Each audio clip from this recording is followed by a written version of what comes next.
Yun. Guys, oo. Pupunta tayo ng palengke. Ayan, kita bibili tayo ng ulam.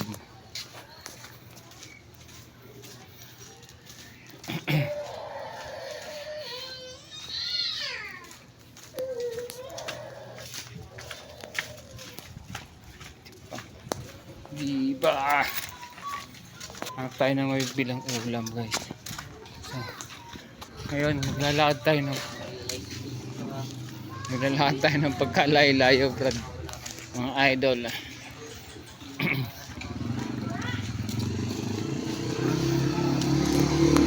Watch na lang kayo ngayon. Hindi ko naman patuloy ng video. Open lang tayo.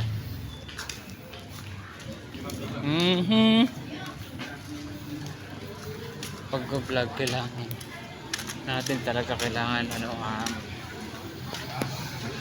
hindi naman sa totally na na dapat kung mag-vlog kayo, isure nyo na talaga na na decidido talaga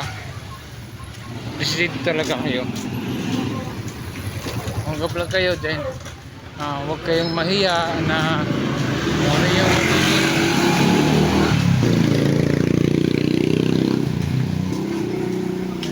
kung ano yung magiging content nyo, tuloy nyo lang. Malay nyo balang araw maging sikat pa kayo sa mga sikat na mga vlogger. Malay nyo makilala rin kayo. Hindi naman kasi lahat ng vlogger talagang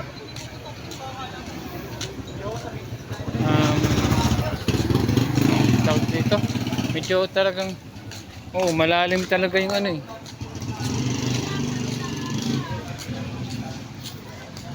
yung mga sinasabi nila. Pagka vlogger ka, sabi nila huwag ka daw mahiya, huwag kang matakot, lakas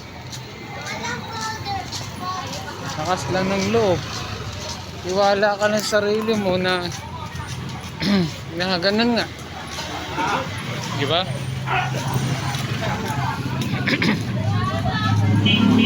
Hindi sa lahat ng vlogger, kasi hindi naman lahat sumisikat, kumikita. Meron dyan, may mga vlogger na sumusuko pagka ganun.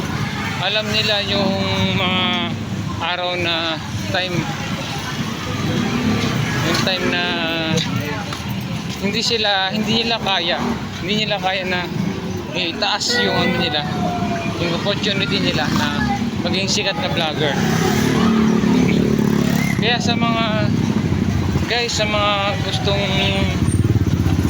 maging sikat or makilala bilang pag-vlog,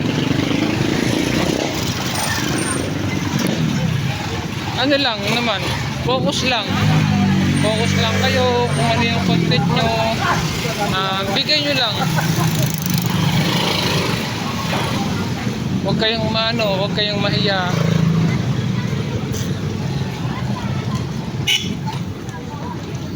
Kasi sa pag-vlog, alam ko talaga, kasi marami talagang vlogger na meron sa sinasabi nila pag kayo mga vlogger ganyan to, ganyan, makakapal yung mukha, makakapal yung mukha, gusto sumikat, gusto kumita. Hindi lang kasi sa hindi lang kasi sa gamayabang nila, hindi sa nagamayabang sila, gusto talaga nilang kumita at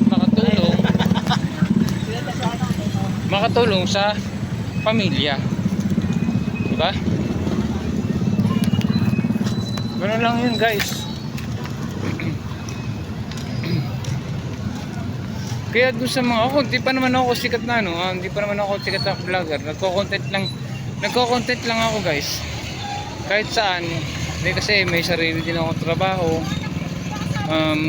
nag-school service ako, yan nga tunay ko. Then kung gusto niyo ako makilala, i-follow nyo lang din ako sa YouTube channel ko na Ronald Mga TV vlog, ay follow niya lang din ako dun. Kasi hindi ko pa gano'n, yung editor ko medyo hindi pa talaga nakakapag-edit kasi talagang may sakit. Sabi ko na sibang may sa panlugar pa siya. Ganito na lang. So sa mga magga-vlog, ang payo ko lang din, huwag kayong mahiya, lakas lang ng loob. And then ano lang, tiwala ka lang sa sarili mo na gusto mo talaga makilala ka. Kaya naman talaga kasi yung mga sikat na vlogger, ganyan lang yung pag yung mga content nila. Depende sa'yo kung ano yung magiging content mo. Nasa iyo yun. So mga ka-idol, hindi naman kasi sa ganun.